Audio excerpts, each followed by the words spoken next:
আসসালামু আলাইকুম। কী অবস্থা সবার, কেমন আছেন? আজকে নতুন যারা কোয়েল পাখির খামার দিতে চাচ্ছেন, মানে নতুন যারা খামার সেক্টরে আসতে চাচ্ছেন, তাদের জন্য আজকে এই ভিডিওটা। ভিডিওটি না টেনে দেখবেন, অবশ্যই আশা করি ইনশাল্লাহ আপনি একটু হলেও উপকৃত হবেন, ঠিক আছে?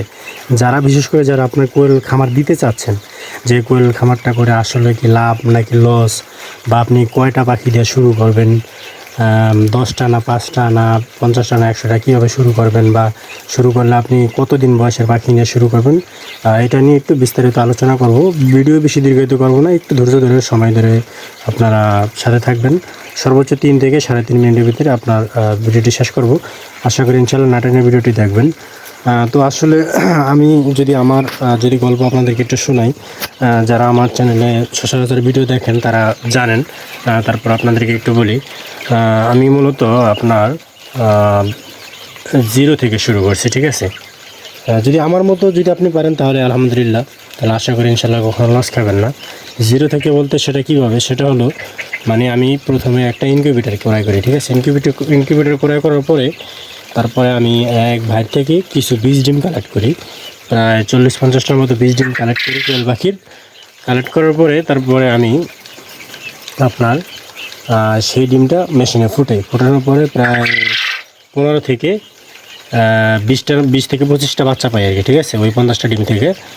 তো তারপরে সেই বাচ্চাগুলো আসলে প্রথম অবস্থায় ব্রুডিং কী জিনিস সেটা বুঝতাম না।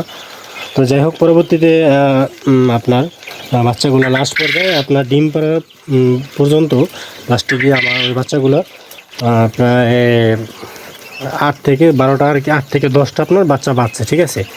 তো ব্রুডিং কী জিনিস বুঝতাম না, সেক্ষেত্রে আমি 8-10টা বাচ্চা দিয়া প্রথমে শুরু করি নিজেই।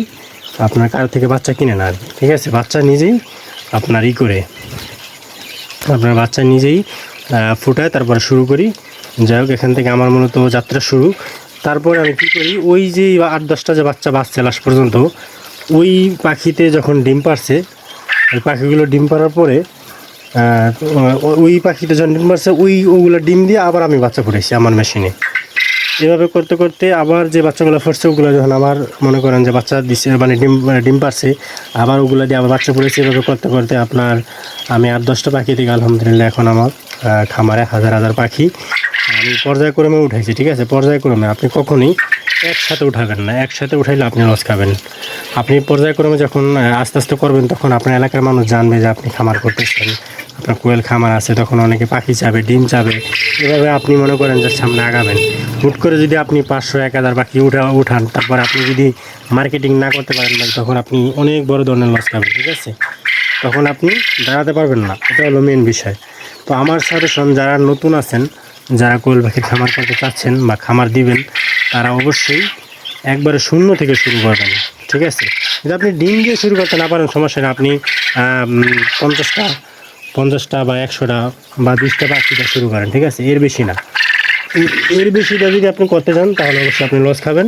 কারণ আপনি মার্কেটিংটা যদি না করতে পারেন, মূল হয়েছে কোয়েল পাখি ভাই সবাই পালন করতে পারে, কিন্তু মার্কেটিং কেউ করতে পারে না। মার্কেটিং যদি আপনি করতে পারেন তাহলে অবশ্যই আপনি লাভবান হবেন। আর যদি করতে না পারেন তাহলে আপনি মানে মানে মোট কথা, আমি আপনাদেরকে একটা কথা বলি, যদি কোয়েল পাখি যদি আপনি সঠিকভাবে পালন করতে পারেন, এই যে একটা ডিম দেখতেছেন না, এর একটা ডিম বর্তমানে উৎপাদন করে গেছে 1.5 টাকা।